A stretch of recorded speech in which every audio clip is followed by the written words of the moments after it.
இப்படியே பண்ண முடியாதுல்ல. எண்ணெய் நீயே சொல்லு, எண்ணெய் ஊற்றி கார்லிக் பண்ணுறதுன்னு சொல்லு. ஹலோ கைஸ், நீங்கள் நம்ம கார்லிக் ஃப்ரைட் ரைஸ் பண்ணுறோம். இதுக்கு வந்து இப்போது நம்ம ஆயில் ஊற்றி கார்லிக் போட்டுக்கோம். கார்லிக் நல்லா ப்ரௌன் ஆகிற வரைக்கும் வெயிட் பண்ணிக்கணும். நெக்ஸ்ட் ஆனியன் போடணும். போட்டுட்டு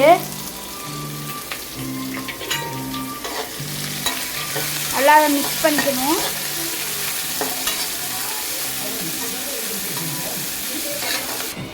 நல்லா சாப் பண்ணிக்கணும். இப்போ நம்ம வந்து க்ரீன் சில்லி போடுறோம்.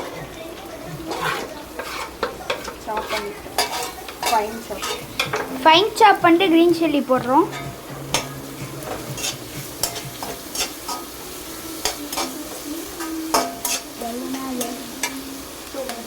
இது நல்லா 2 மினிட்ஸ் வேக வச்சுக்கணும். அடுத்து கருவேப்பிலை நல்லா மிக்ஸ் பண்ணணும், கிண்டிக்கணும்.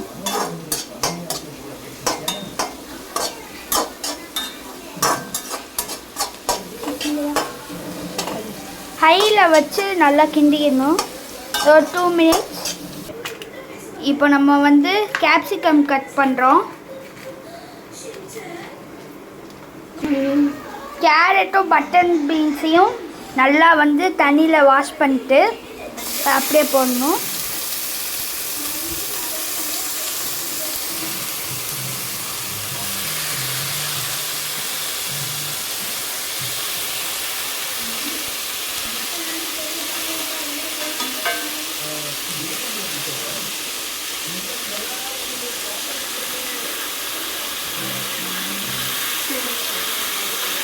நல்லா இதை ஹையில் வச்சு கிண்டிக்கணும்.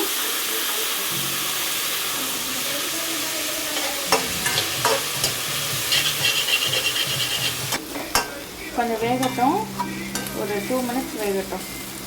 கலர் கொஞ்சம் இன்னும் மாறும், அப்புறம் அடுத்த ஸ்டெப் போகலாம். இது தேவையான உப்பு போட்டுக்கணும்.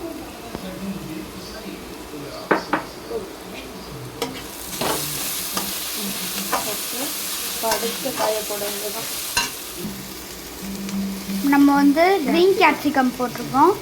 என்ன கலர் வேணாலும் போட்டுக்கலாம். என்ன கலர் வேணுனாலும் போட்டுக்கலாம்.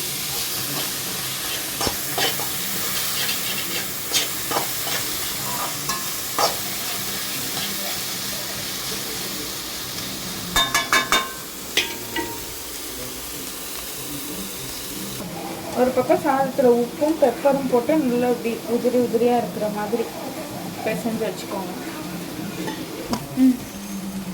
இந்த ஸ்டெப்பில் நல்லா வந்ததுக்கப்புறம் இப்படி வெந்ததுன்னு தெரிஞ்சதுக்கப்புறம் சாதத்தை பட்ட வேண்டியதான்.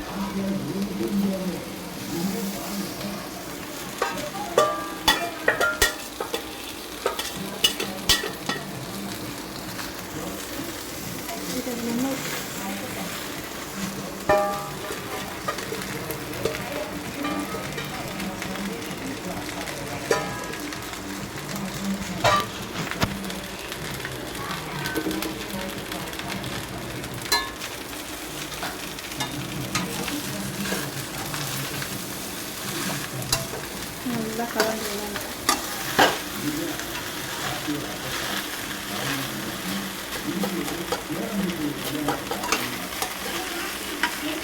எந்த ரைஸ்னாலும் பரவாயில்ல.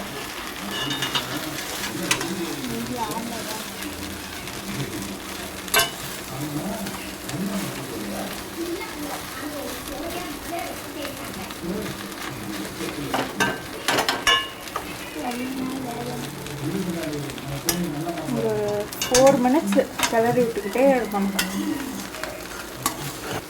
4 மினிட்ஸ் ஆயிடுச்சு. இப்போ அதில் பெப்பர் கொஞ்சம் வேணுங்கிறது போட்டுட்டு சால்ட் அட்ஜஸ்ட் பண்ணிவிட்டு ஸ்ப்ரிங் ஆனியன்ஸ் போட்டுட்டு ஆஃப் பண்ண வேண்டியதான். ஸ்ப்ரிங் ஆனியன்ஸ் இல்லை நம்மள்கிட்ட, இருந்ததுன்னா போட்டுக்கோங்க, இன்னும் நல்லாயிருக்கும்.